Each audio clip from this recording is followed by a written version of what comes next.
उचित है कि ज्ञान का आनंद के साथ अविनाभावी संबंध है।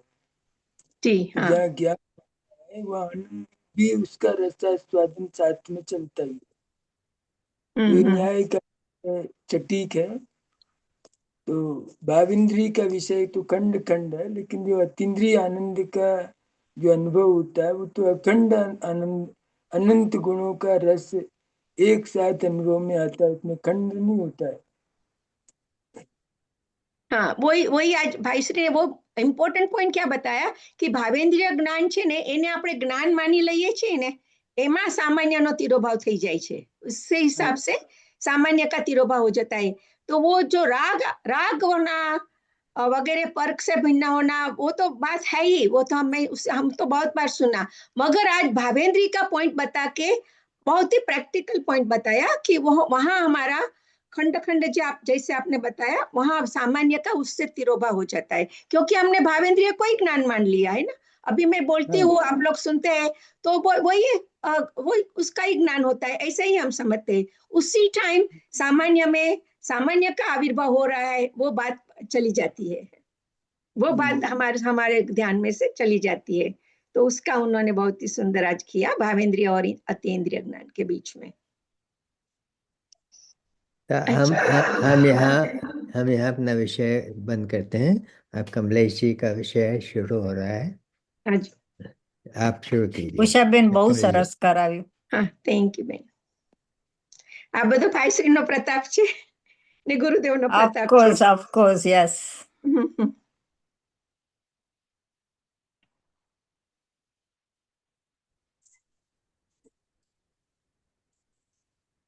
कमलेश जी आप लीजिए अपना चत्र विषय। चूड़ामणि अपना चल चतुर रहा है। चूड़ामणि। हाँ, नमोजुड़ाणम। देखो, चत्र चूड़ामणि आचार्य बादबी सिंह सूरी द्वारा विरचित।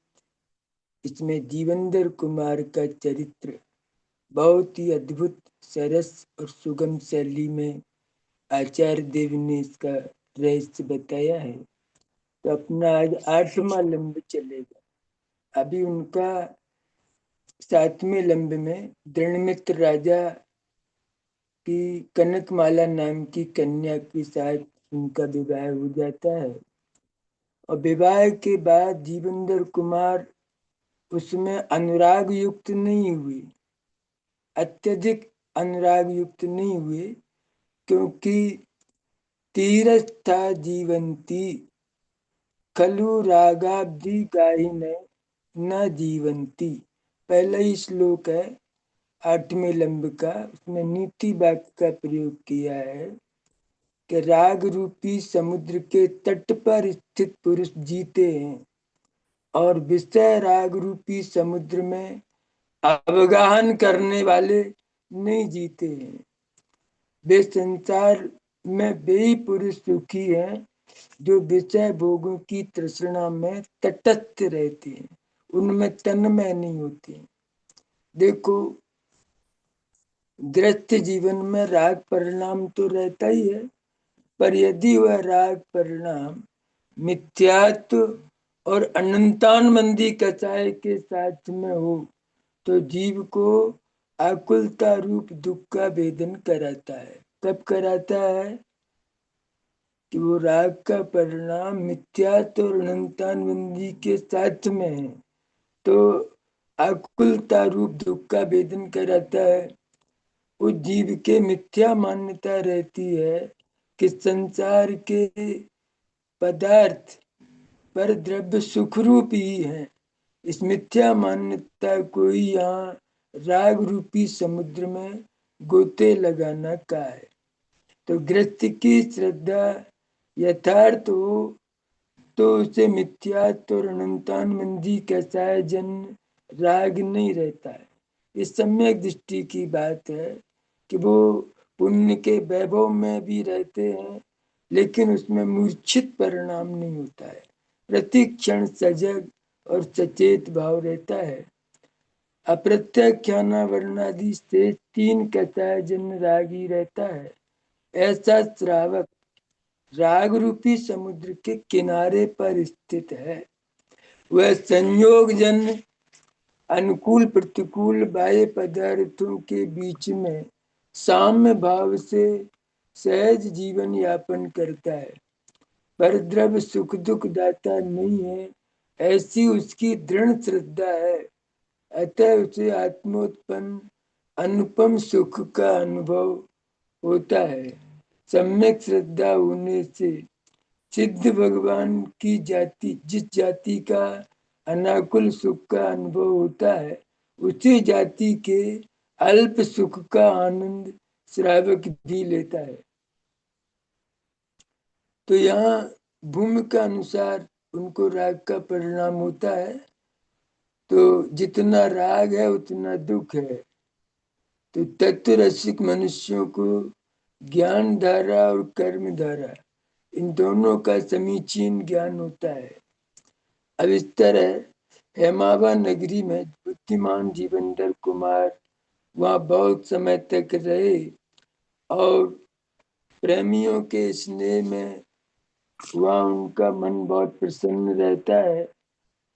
पता नहीं चलता समय का, बहुत आसानी से समय निकल जाता है, क्योंकि प्रियजनों के साथ में रहने से बहुत समय भी क्षण मात्र के समान चला जाता है। अब आगे कोई स्त्री उनके सामने हंसती हुई आई और उसने कहा, तो जीवनधर कुमार ने पूछा कि आप यहाँ क्यों आई हो? तो उसने कहा कि मैंने यहाँ राजभवन में आपको देखा और आयुधशाला में भी आपको ही देखा, तो मुझे आश्चर्य हो रहा है, दोनों जगह आप कैसे हैं? तो महिला का उत्तर सुनकर जीवनधर कुमार को आश्चर्य हुआ और वो विचार करते हैं कि क्या मेरा छोटा भाई नंदाट आ गया है? क्योंकि दोनों के रूप में समानता थी। ये नाम कर्म की प्रकृति का ही महात्म्य है कि भले ही वो एक मतलब माँ के उदर से जन्म नहीं हुआ है, लेकिन नाम कर्म की प्रकृति से कभी कभी एक दूसरे के रूप में समानता भी देखी जाती है। तो वो समझ गए कि क्या मेरा भाई नंदाट आया है। तो संसार के विषयों में मन की प्रवृत्ति शीघ्र अपने आप होती है। मन शरीर से वो भले ही वहां बैठे हैं, लेकिन मन उनका नांदाढ़ के पास पहुंच जाता है। ये मनोवैज्ञानिक पहलू है। तो इस तरह वो विचार करते हैं कि नांदाढ़ के पास उनका मन पहुंच जाता है। तो भाई को देखना प्रीति के लिए होता है, फिर बिछड़े हुए भाई का तो फिर कहना ही क्या। तो इस तरह छोटा भाई भी अपने बड़े भाई जीवनधर कुमार को देखकर दुख रूपी समुद्र से पार हो गया। मतलब छोटे भाई से नांदाढ़ से जीवनधर कुमार का मिलना होता है तो दोनों को बहुत प्रसन्नता का अनुभव होता है, क्योंकि चिरकाल तक भोगे हुए दुख का भी सुख मिलने पर विस्मरण हो जाता है। अब जीवनधर कुमार ने छोटे भाई से एकांत में पूछा कि तुम यहाँ कैसे आए? तो ये नीति है कि बुद्धिमान पुरुष अपने ठगाए जाने को और अपने निरादर को प्रकाशित नहीं करते हैं। माने यहाँ सबसे महत्वपूर्ण रहस्य है कि जीवनधर कुमार ने काष्ठांगार के बंधन से सुरक्षित निकल जाने आदि के विषय में तो नांदाढ़ से कुछ नहीं कहा, अपितु नांदाढ़ के ही आने के विषय में पूछ लिया। ये चतुर पुरुषों की चतुरता है कि उन्होंने अपने बारे में कुछ नहीं कहा, लेकिन नांदाढ़ के बारे में ही उन्होंने पूछ लिया। तो पूर्व में दुख के स्मरण मात्र से मनुष्य अत्यंत दुखी होता है। तो इस तरह नांदाढ़ ने कहा कि हे पूज्यपाद, उस समय हमारे पाप उदय से आपके चले जाने पर मरे हुए के समान मैंने सर्व प्रकार से मरने के लिए संकल्प कर लिया। माने आत्मघात का विचार आया उनके मित्र को। इतनी उनको उनके प्रति मोह था। लेकिन विद्या के बल से वृत्तांत को जानने वाली मेरी भाभी, माने आपकी पत्नी गंधर्व दत्ता का क्या समाचार है, इस प्रकार विचार करने से योग्य समय में मुझे सद्बुद्धि उत्पन्न हुई। मैं नांदाड जीवेंद्र कुमार से कह रहा है कि मेरी भाभी गंधर्व दत्ता के क्या समाचार है, ये जानने की उत्सुकता हुई। तो फिर विचार किया कि भविष्य में आपके दर्शन रूपी सुख की आशा से मैं गंधर्व दत्ता भाभी के घर जाकर उनके पास बैठ गया। तो हे स्वामिनी, अपने स्वामी के बिना स्त्रियों की स्थिति कैसे हो सकती है, सुखपूर्वक स्थिति कैसे हो सकती है। इस प्रकार कहने के लिए मैं प्रारंभ करने वाला ही था कि हृदय की बात जानने वाली गंधर्व दत्ता ने कहा, क्योंकि उसके पास आलोकनीय विद्या थी, विद्या के बल से उसने जान लिया कि इनके क्या इनके मन में है। तो मैं पूछने वाला ही था कि उन्होंने मेरे मन की बात को जान लिया। उन्होंने कहा, हे वत्स, तुम क्यों खेद करते हो? तुम्हारे बड़े भाई जीवेंद्र कुमार सब प्रकार के कष्टों से रहित हैं, किंतु हम महापापी ही दुख रूपी समुद्र में पड़े हुए हैं। तो इस तरह उन्होंने उनको आश्वासन दिया कि वो तो सब प्रकार से निर्भय और सुखी हैं, उनके बारे में चिंता करने की आवश्यकता नहीं है। तो उनकी तो प्रत्येक देश में ग्राम में आदर पूर्वक स्वागत सत्कार, आदर सत्कार सम्मान होता है। ये नीति है कि भाग्यम पचेलिमम विपत्या संपदेस्यात्। ये 19 नंबर का श्लोक है, 19 नंबर का श्लोक। उसमें नीति वाक्य दिया है कि यदि भाग्य फलोन्मुख हो तो विपत्ति भी संपत्ति के लिए हो जाती है। हे वत्स, यदि आप अपने उन बड़े भाई जीवेंद्र कुमार को देखने की इच्छा करते हो तो क्यों दुखी होते हो? जाओ, मैं तुम्हें विद्या के प्रभाव से उनके समीप पहुंचा देती हूँ। हम पापनी स्त्रियों का क्या, हम तो जहाँ हैं वहीं ठीक हैं। इस तरह उन्होंने विद्या के बल से उनको वहां भेजने का प्रयत्न किया। इस प्रकार कहकर पूज्य भाभी ने मुझको सेज पर मंत्र पूर्वक सुलाकर पत्र सहित यहाँ भेज दिया, ऐसा नंदाड ने जीवेंद्र कुमार से कहा। तो इस तरह उन्होंने अपने पहुंचने का सारा समाचार बताया। के बाद जीवेंद्र कुमार छोटे भाई नंदाड के कई वचनों से अत्यंत दुखी हुए, क्योंकि जब तक संसार है तो प्राणियों का स्नेह रूपी बंधन नहीं छूटता। देखो, स्त्री पुत्रादि के प्रति स्नेह भाव रहना ये गृहस्थ जीवन का स्वरूप है। तो गृहस्थ जीवन में मिथ्यात्व और अनंतान मंदी कचाय चौकड़ी के चले जाने पर भी जब तक अप्रत्याख्यानावरण प्रत्याख्यानावरण कचाय जन्य चौकड़ी विद्यमान है, तब तक स्त्री पुत्रादि के प्रति राग भाव रहना भूमिका के अनुसार स्वाभाविक है। ये है जीवेंद्र कुमार को, यद्यपि सम्यक दृष्टि है, फिर भी उनको इस तरह का राग का परिणाम होता है। फिर जीवेंद्र कुमार ने गुणमाला की विरह पूजा सूचक गंधर्व दत्ता का भेजा पत्र पढ़ा। देखो, इसमें भी बहुत बड़ा रहस्य कि गंधर्व दत्ता ने पत्र लिखा, उसमें गुणमाला की विरह वेदना का वर्णन लिखा, अपना नहीं लिखा।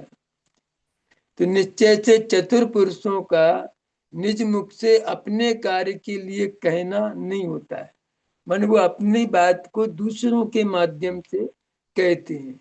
ये चतुर पुरुषों की चतुराई है।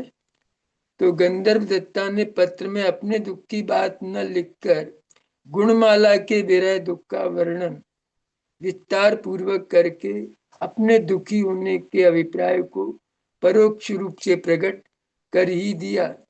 पति वियोग में पत्नी का दुखी रहना स्वाभाविक है, तथापि गंधर्व दत्ता ने अपने विरह की दुख की बात सीधी नहीं कही। ये चतुर लोगों की चतुराई है, लेकिन जीवनधर कुमार इसको समझ गए। जीवनधर कुमार तो बुद्धिमान है, वो इस रहस्य को समझ गए कि गंधर्व दत्ता अपने विरह की बात गुणमाला के नाम से कह रही है। अब जीवनधर कुमार गुणमाला के बहाने से पत्र में लिखित संदेश से विद्याधरी गंधर्व दत्ता के लिए ही खेदित हुई।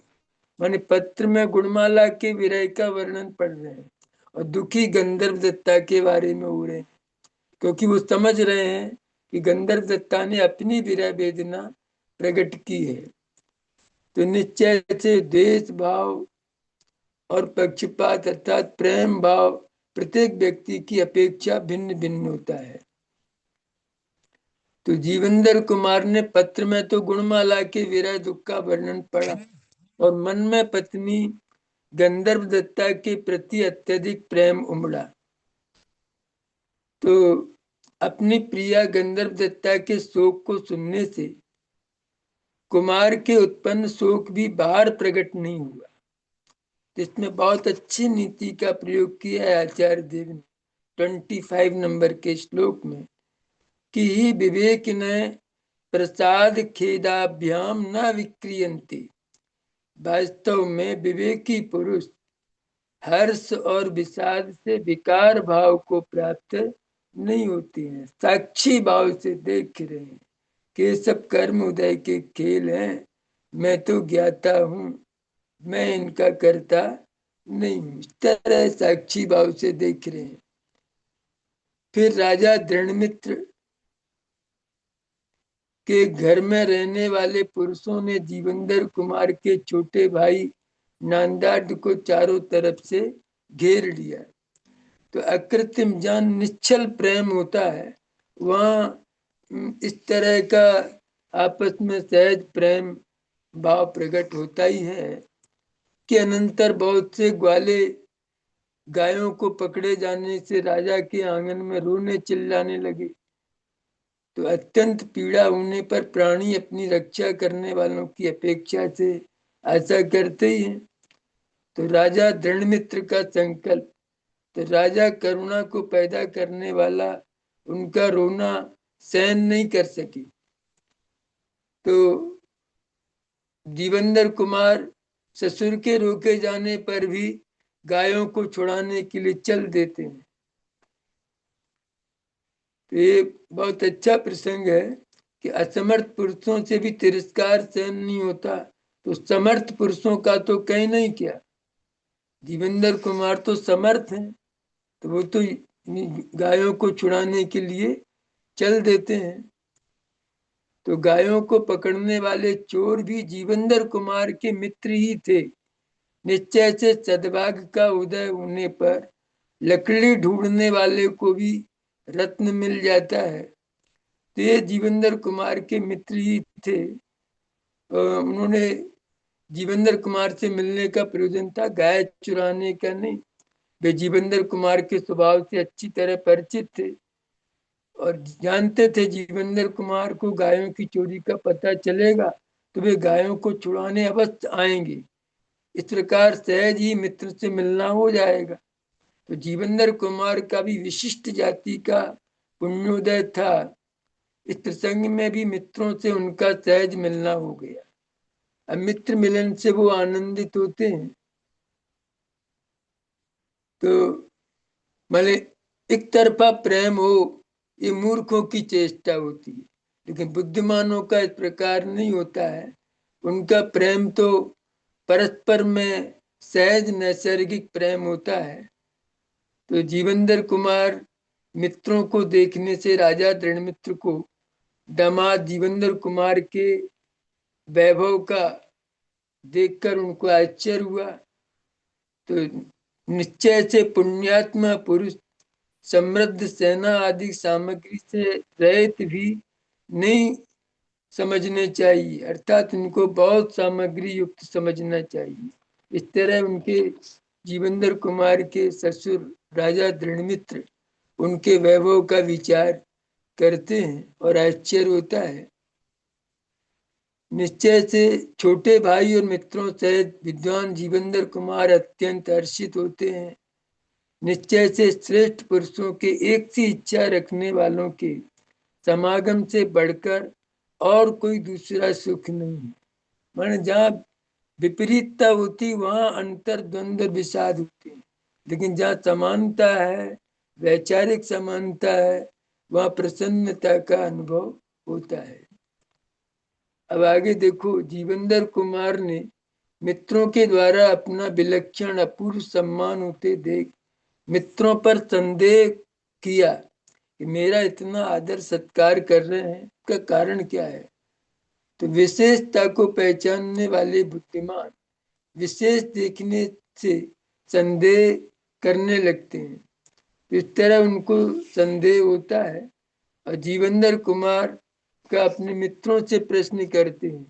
एकांत में जीवेंद्र कुमार ने मित्रों से इसका कारण पूछा तो निश्चय से एक से अभिप्राय वाले बंधुओं में उत्पन्न हुई मित्रता ही स्थिर रहती है। तो इस तरह उन्होंने एकांत में पूछा। उनमें से प्रधान मित्रता को प्राप्त पद्माच नाम का मित्र बोला, उनका प्रमुख मित्र था। तो उनसे उसने पूछा,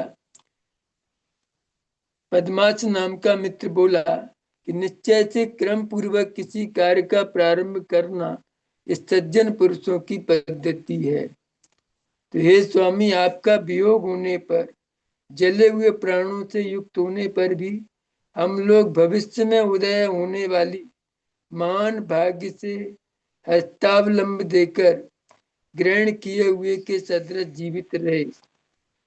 तरह वो अपनी वेदना को बता रहा है। उनका जीवेंद्र कुमार के मित्र देवी गंधर्व दत्ता ने सहारा देकर आश्वासन दिया। उनकी पहली पत्नी है जीवेंद्र कुमार की। उन्होंने आश्वासन दिया कि हम लोग घोड़ों को बेचने वाले मुखिया होकर वहां से चल दिए। इसके अनंतर बहुत सा मार्ग तय करके मार्ग की थकावट दूर करने के लिए दंडकारण्य में प्रसिद्ध तपस्वियों के आश्रम में पहुंच गए।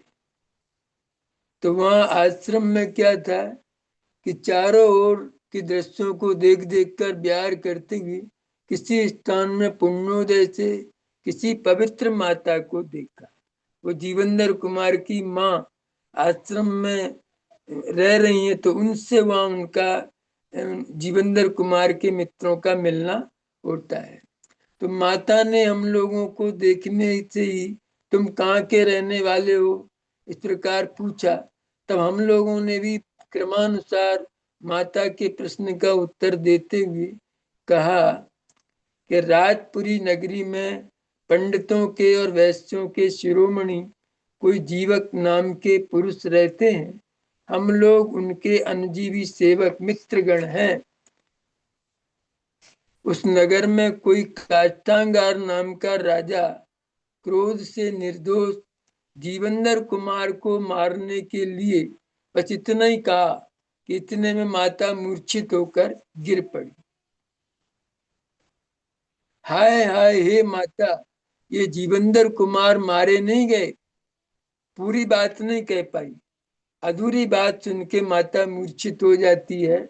फिर बाद में उन्होंने कहा, हाय हाय, हे माता, जीवेंद्र कुमार मारे नहीं गए। जब इस प्रकार कहा तो रुक गया है प्राणों का निकलना जिसका। ऐसी वह माता प्रलाप करने लगी, रोने लगी। मेघों की पंक्ति जिस प्रकार वज्रपात और जल को बरसाती है, उसी प्रकार माता ने प्रलाप के साथ आपके वृत्तांत को इस रीति से कहा। मन रोती भी जा रही है और अपने पुत्र के बारे में बताती भी जा रही है। इस तरह अश्रु जल की धारा छोड़ते हुए वो जीवेंद्र कुमार के बारे में बता रही है। तो इस तरह माता विजया केवल विलाप ही नहीं करती थी, विलाप करते करते हमारे पूछे बिना ही पुत्र स्नेह बस आपका परिचय भी सुनाती जाती थी। उनके मुख से आपकी उन्नति को आकाश से बरसती हुई रत्नों की वर्षा के समान सुनकर हम लोग पृथ्वी को हाथ में आई हुई मानने लगे। तो जीवंदर कुमार राजपुरी गए ही नहीं है, राज्य प्राप्ति की योजना भी नहीं बनी, तो भी उनके मित्रों ने, अपने मित्र जीवंदर कुमार ने राजपुरी का राज प्राप्त कर ही लिया, ऐसा मन में मान।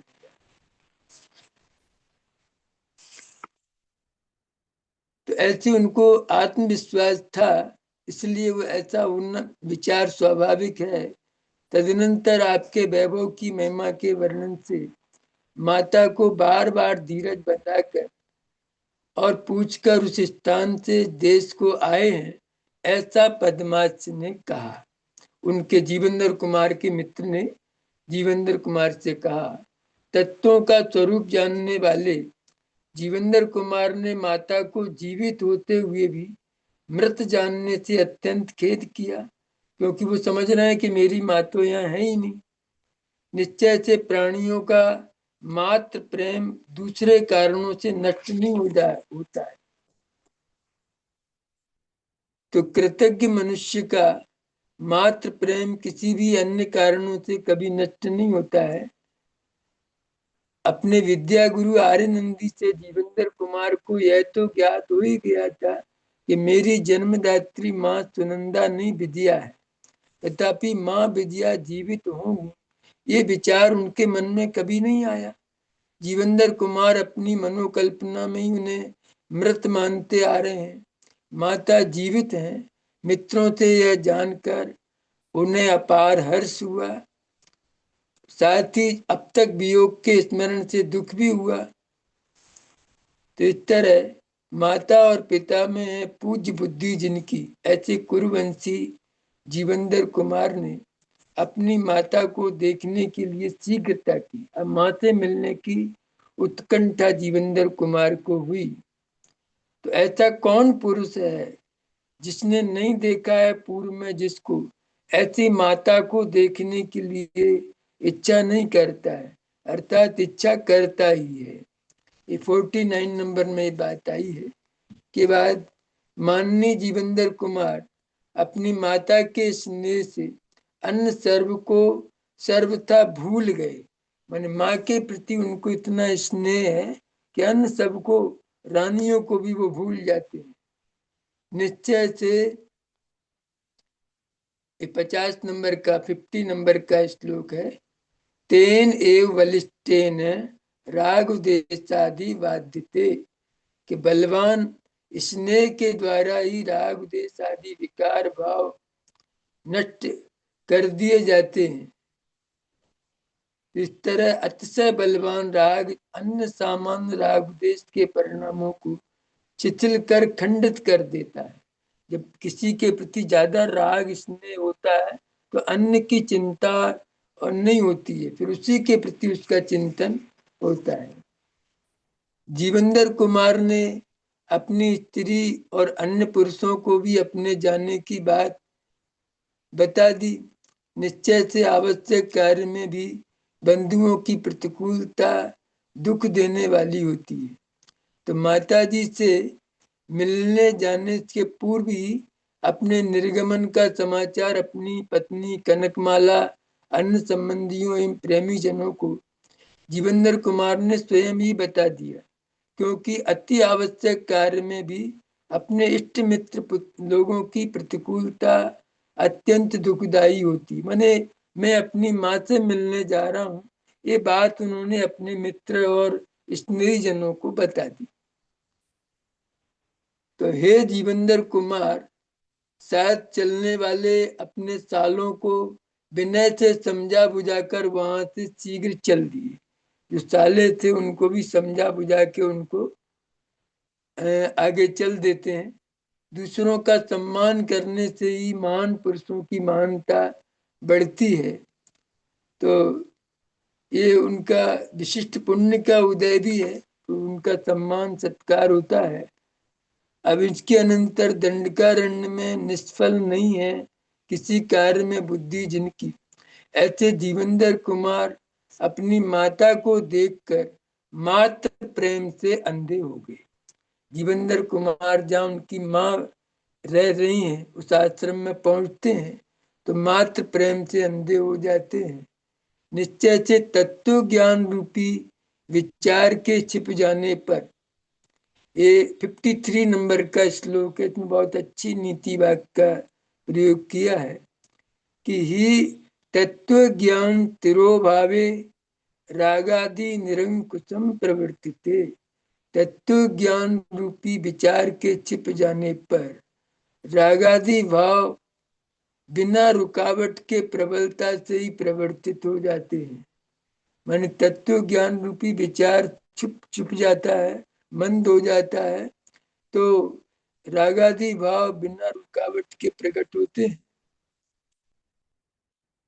तो विशिष्ट बुद्धि के धनी जीवनधर कुमार ने चलते चलते दंडक बन जाकर माता श्री को देखा तो मात्र स्नेह से अत्यंत भाव विवल हो गए, क्योंकि तत्व ज्ञान का अभाव होने पर राग देशादि भाव निरंकुश हो जाते हैं।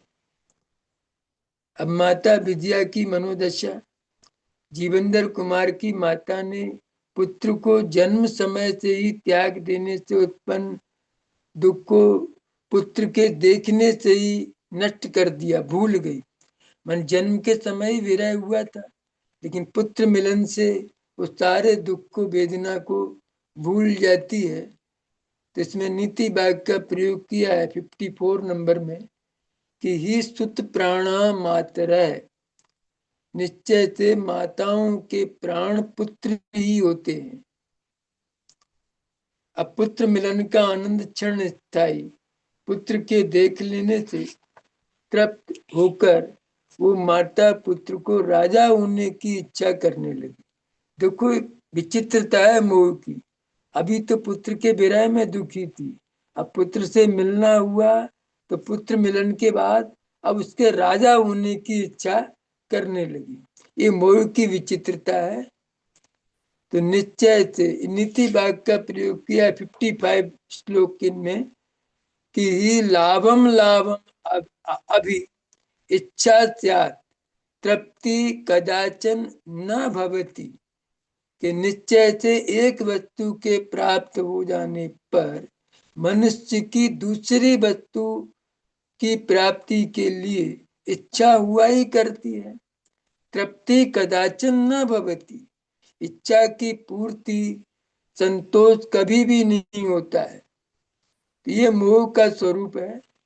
अब माता विजया का जीवनधर कुमार से प्रश्न करती है कि हे पुत्र, कोई तुम्हारे पिता का पद तुम्हें मिलेगा? हे पुत्र, कोई तुम्हारे पिता का पद तुझे मिलेगा? इस प्रकार जीवनधर कुमार से उनकी माता ने पूछा कि पिता का राज तुमको मिलेगा। निश्चय से संसार में उत्पादक सामग्री के बिना कार्य नहीं देखा जाता है। ये नियम है कि उत्पादक सामग्री के बिना कार्य की सिद्धि नहीं होती है। अब जीवनधर कुमार का माता को आश्वस्त करना। पुत्र ने कहा हाँ अवश्य, हे माता, व्यर्थ खेद से क्या लाभ। इस प्रकार जीवनधर कुमार ने कहा निश्चय से चतुर पुरुषों का मूढ़ जनों में अपने बल का कथन करना उचित ही होता है। माने जो चतुर पुरुष होते हैं वे बल और पराक्रम का कथन करते ही हैं कि मैं शीघ्र ही अच्छी सेना तैयार करके काष्ठांगार पर विजय प्राप्त करूंगा। मेरे मित्र मेरे पास संपत्ति की कमी नहीं है, आप थोड़ी समय में मुझे राजा के रूप में देखेंगे। आप सब चिंताएं छोड़ दीजिए। मैंने बहुत से युद्ध किए हैं, मैं अनेक प्रकार की युद्ध कला में पारंगत हूँ। अनेक लोगों ने मेरा नाम सुनते ही पराजय स्वीकार कर ली है। इस प्रकार मैंने अपने गुणों का वर्णन अपने मुंह से करना उचित नहीं है। ये बात जीवनधर कुमार भी अच्छी तरह से जानते हैं। पर अपनी अधीर तथा भोली माँ को सांत्वना देने, आश्वस्त करने और समझाने का अन्य कोई साधन नहीं था। क्या कर उस समय और कोई उपाय नहीं था, इसलिए उन्होंने इस मनोविज्ञान के सहारा लिया और अपने पराक्रम का वर्णन करके माता को आश्वस्त कर दिया। और माता प्रसन्न होती है। पुत्र के इस प्रकार वचन सुनकर माता ने भी पृथ्वी को हाथ में आया हुआ समझा। निश्चय से मूढ़ पुरुष किसी भी विषय का निश्चय केवल सुनने से ही करते हैं, किंतु युक्ति द्वारा किसी कार्य का विचार करने में तत्पर नहीं होते हैं। मन ये नीति वाक्य है कि मूढ़ पुरुष तो किसी काम का निश्चय सुनने मात्र से ही कर लेते हैं कि मेरा काम हो गया। तो माता ने जीवेंद्र कुमार को कष्ट साध एक बड़ी भारी विपत्ति से बचने के लिए सावधान किया कि राज्य की बात कहकर जीवेंद्र कुमार को युद्ध के लिए तैयार कर दिया। निश्चय से क्षत्रियों की पत्नी भी शत्रु हो जाती हैं, औरों का तो कहना ही क्या। अब माता ने मार्गदर्शन देती हैं कि इसके अनंतर विचार करने वाले जीवेंद्र कुमार ने माता के साथ करने योग्य कार्य का विचार किया। माने नीति वाक्य का प्रयोग किया है। 60 नंबर का श्लोक है कि ही कार्य वेद भी इतरैः सह कार्यम विचार्यम एव कार्यम स्यात्। निश्चय से कार्य करने में चतुर पुरुष दूसरे के साथ कार्य को विचार करके ही कार्य किया करते हैं। माने बुद्धिमान पुरुष एकदम उतावलापन नहीं करते, अच्छी तरह विचार करके ही काम को करते हैं। फिर विद्वान जीवेंद्र कुमार ने अपनी माता को अपने मामा के समीप भेज। क्या किया उन्होंने? आप सुन रहे हैं? आप सुन रहे हैं ध्यान से? हाँ हाँ मैं जी, हाँ जी, हाँ हाँ सुन जी, रहे हाँ जी। मैंने बहुत अच्छी तरह विचार करके ही कार्य करते हैं लोग। क्या किया, इतना सारा विचार करके जीवेंद्र कुमार ने अपने माता को मामा के समीप भेज दिया। उनके मामा भी राजा हैं। निश्चय से अपनी माता की दुखी अवस्था किसी भी पुत्र से सहन नहीं की जा सकती है। तो कोई पुत्र अपनी माँ को दुखी नहीं देख सकता है, तो उन्होंने अपनी माँ को निश्चिंत कर दिया। तो जीवेंद्र कुमार अब आगे प्रस्थान करते हैं। इस तरह संतुष्ट जीवेंद्र कुमार दंडक वन के तपस्वियों के पास से अपने नगर के समीप राजपुरी नगरी के समीप पहुंचते हैं और वहां बगीचे में ठहर जाते हैं। अब जीवेंद्र कुमार मित्रों को ठहरा कर, वहां मित्रों को तो ठहरा दिया उन्होंने बगीचे में, और स्वयं ही नगरी में राजपुरी अपनी नगरी में चले जाते हैं। तो नगरी में भ्रमण करते हैं। तो निश्चय से बंधन रहित इंद्रिय रूपी हाथी कहीं एक जगह पर स्थिर नहीं रहते हैं। अब ममत्व बुद्धि फिर बुद्धिमान जीवेंद्र कुमार राजपुरी नगरी को देखकर बहुत प्रसन्न हुए। निश्चय से प्राणधारियों के ममत्व बुद्धि से किया हुआ मोह बहुत अधिक होता है। तो जीवेंद्र कुमार अत्यंत सुंदर राजधानी राजपुरी नगरी को देखकर बहुत आनंदित हुए, क्योंकि ममत्व बुद्धि से मनुष्य को मोह अधिक होता है। और नीति भी है, जननी जन्मभूमिश्च स्वर्गात् अपि गरीयसी। माता और जन्मभूमि मनुष्य को स्वर्ग से भी अधिक प्रिय लगती है। उस नगरी में क्रीड़ा करती हुई अब एक घटना घटती है। नगरी में एक क्रीड़ा करती हुई किसी युवा कन्या ने महल के ऊपर से गेंद फेंकी। ऐसे खेल रही थी, गेंद नीचे फेंकी, और निश्चय से संपत्ति और विपत्ति की प्राप्ति में कोई न कोई निमित्त होता ही है। इस 65 नंबर के श्लोक में नीति है कि देखो कोई न कोई योग बनना है, कार्य होना है, तो वैसे योग भी बनते जाते हैं। संपदाम आपदाम आपति केंचित व्याजेन एव भवति।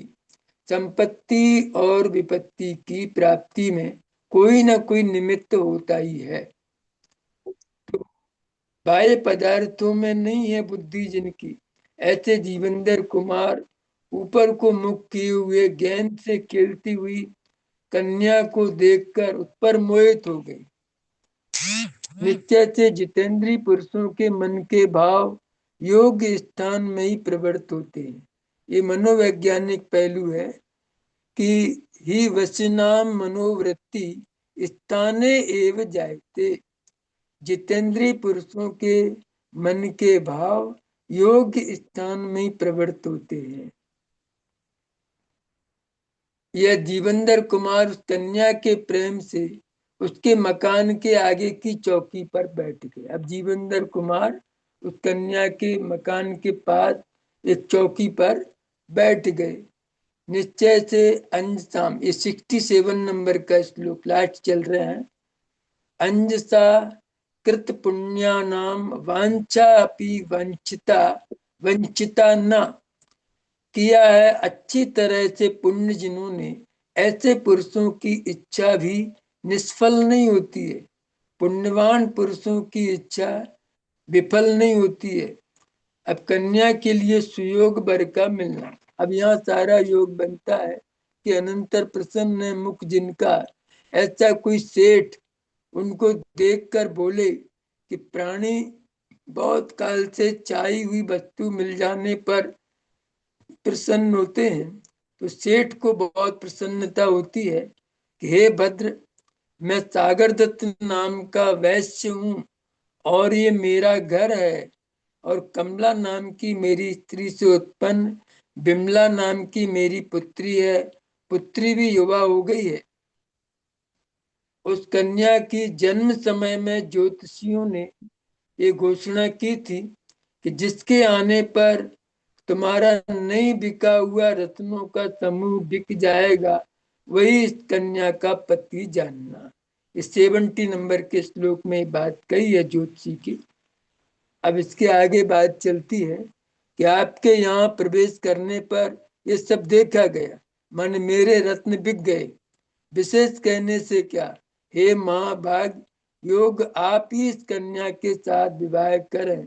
इस प्रकार उसने कहा। सागर दत्त सेठ ने जीवंदर कुमार से विनम्र निवेदन किया, तो जीवंदर कुमार ने उसके अत्यंत आग्रह करने पर विषय में अपनी अनुमति दे दी।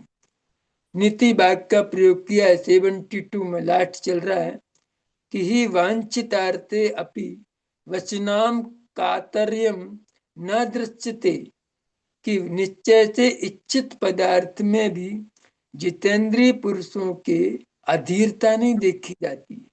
यद्यपि वो चाहते हैं विमला को, लेकिन फिर भी अधीर नहीं होते हैं। ये जितेंद्रीय पुरुषों की महानता का लक्षण है।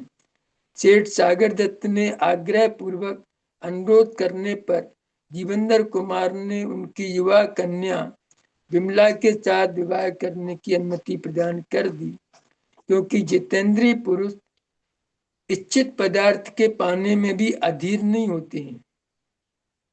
जिन मनुष्यों को अपने पुण्य का विश्वास नहीं होता है, वस्तु व्यवस्था का जिन्हें पता नहीं है, वे ही मनुष्य इच्छित वस्तु के ग्रहण करने में आकुलता करते हैं, अधीर होते हैं, अपना होश खो बैठते हैं।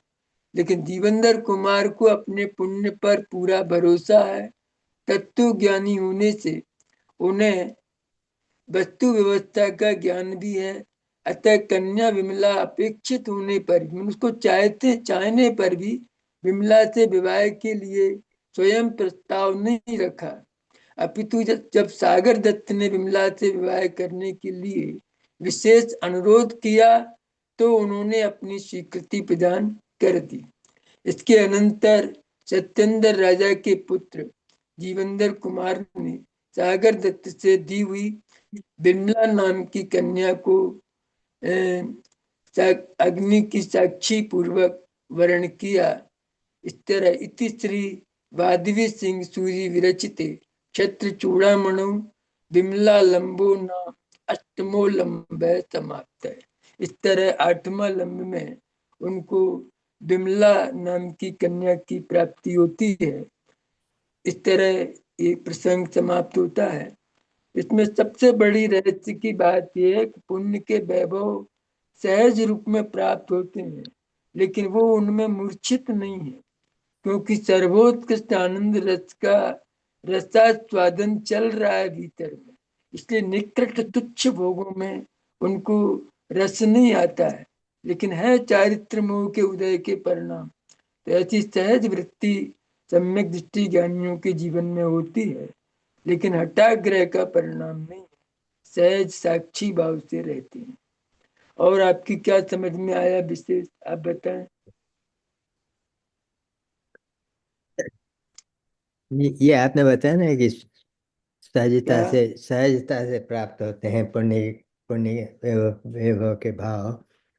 हाँ, ज्ञानी पुरुषों को उदय में आ जाते हैं और प्राप्त हो जाते हैं, लेकिन उसमें उनकी मुग्धता नहीं। तो इससे हमें यहाँ पर न्याय के रूप में क्या क्या प्राप्त हुआ, ये समझ में नहीं हाँ, आया कि न्याय हाँ। इसमें कहाँ लागू होता है। न्याय ये है कि न्याय नीति के भोग होते हैं सम्यक दृष्टि के जीवन में। मतलब उनमें अन्याय अनीति नहीं है, सहज अच्छा। रूप वृत्ति होती है, पुण्य के उदय में होते हैं और चारित्र मोह का परिणाम है। अच्छा। मतलब सबसे बड़ी बात यह है कि उनको स्वरूप के आनंद रस का स्वाद तो रसास्वादन चल रहा है भीतर में, क्योंकि हाँ जी। छाया वृत्ति है। तो और जैसे पुण्य के बार बार उनको विवाह करने का भाव आ रहा है, जहाँ जा रहे हैं वहां विवाह करते हैं, इसमें इसमें नीति क्या है? क्या? इसमें नीति कैसे लगाएंगे?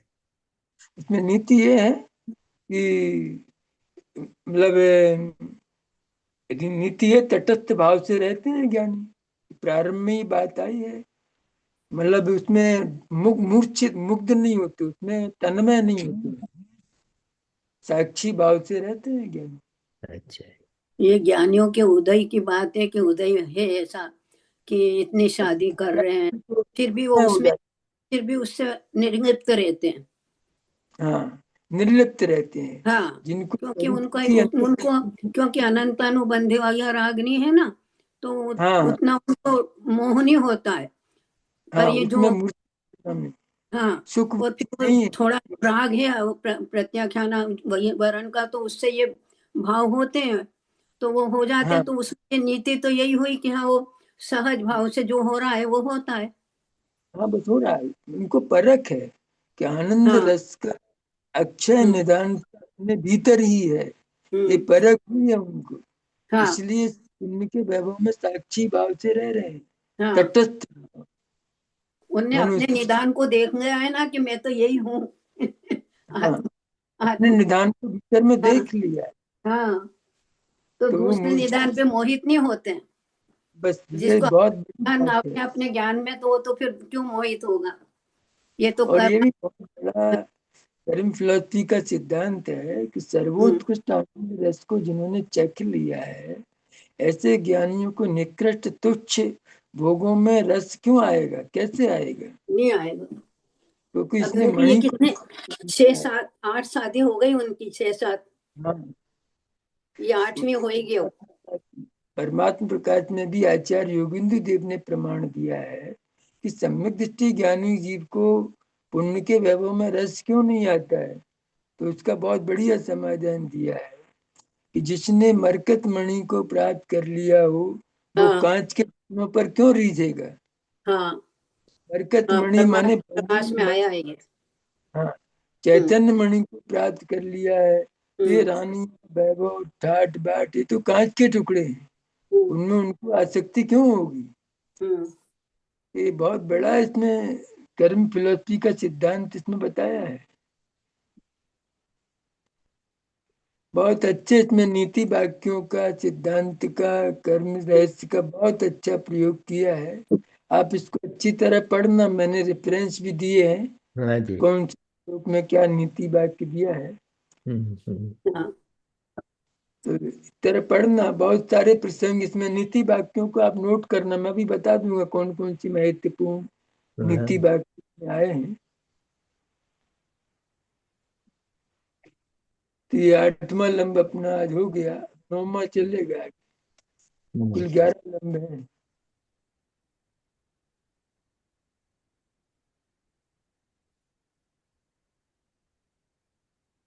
अभी जिनवाणी जिनवाणी लिया। निज निधि बताए, यह अनंत उपकार है, उसी के लिए जिन्हें को वंदना सतवार। वंदना चतवारे। नमो जिनानमो। जय देवता, चित्त देवता की जय हो। जय हो। बहुत सुंदर कमलेश जी। आज हाँ, सभी को जय जिनेंद्र। सबको जय जिनेंद्र। जय यही जिनेंद्र। जय जिनेंद्र। यही अपन पूर्ण करते हैं, अगले सप्ताह सब मिलेंगे। जय जिनेंद्र। जय जिनेंद्र। जय जिनेंद्र।